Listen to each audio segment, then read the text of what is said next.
But we're going to begin here with the mysterious final months in the life of George Michael. Fans have really been flocking to the singer's home in London, leaving flowers and paying their respects. His home is where the star was found dead on Christmas Day. And ABC's TJ Holmes is here with the latest on who found him. TJ, good morning. Dan, good morning to you. And as a lot of us are still streaming nonstop, right? George Michael songs, a lot of people still dealing with that shock and sadness of his death. But the question remains here for a lot of us. How in the world is it that a 53-year-old man goes to bed on the night of Christmas Eve but doesn't wake up on Christmas morning? We could have some answers on some medical issues coming up soon, but right now we are hearing from the person who found him on Christmas morning. More details this morning about the circumstances surrounding George Michael's death. A tweet from Fadi Fawaz, Michael's reported boyfriend, says he found the singer's body.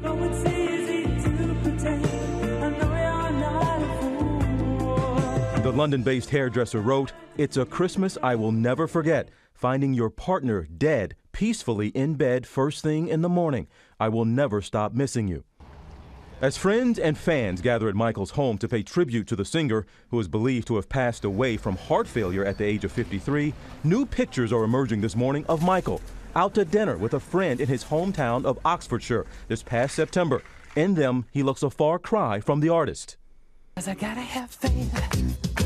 I gotta have faith. Who fronted 10 #1 singles and sold more than 115 million records.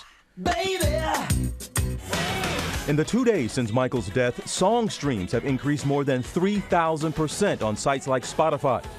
His 1987 album Faith is now in the top 5 albums in the U.S.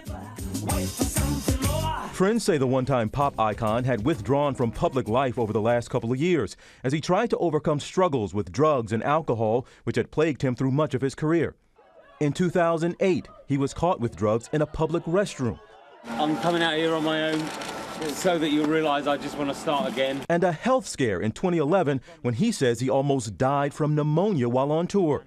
Some now believe it could be a while before we know what led to his death. There's always going to be speculation, but this is a person who led a troubled, complicated life. A complicated life, as they say there, but we are expecting possibly in the next few days an autopsy report to get more answers about, again, what in the world, 53 years old? That's really young. Really young. Yeah, but there had to be some sort of warning signs leading up to this, right? We certainly would assume so, because again, this just doesn't happen. It can't happen to any of us. Of course it can, but it just doesn't usually. And a lot of people are saying he didn't have a public life over the past few days and months for us to see him, us to see if there was some kind of deterioration, if there was something going on. And I was talking to Dr. Jen Aston a little while ago about this. The fact that they are saying this is, of course, unexplained but not suspicious, they want to do an autopsy because they want to do one that lets us know they don't even know really what happened to him and what might have happened. So maybe there were no signs. So much mystery. All right, TJ. Yeah. Look forward to having you. See you shortly. You mentioned Sounds Dr. good. Ashton, and we're going to talk more about this with Dr. Ashton and heart health for all of us coming up in our next hour. And you can see more about George Michael's life and his musical legacy tonight, right here on ABC on a special edition of 2020 at 10 Eastern.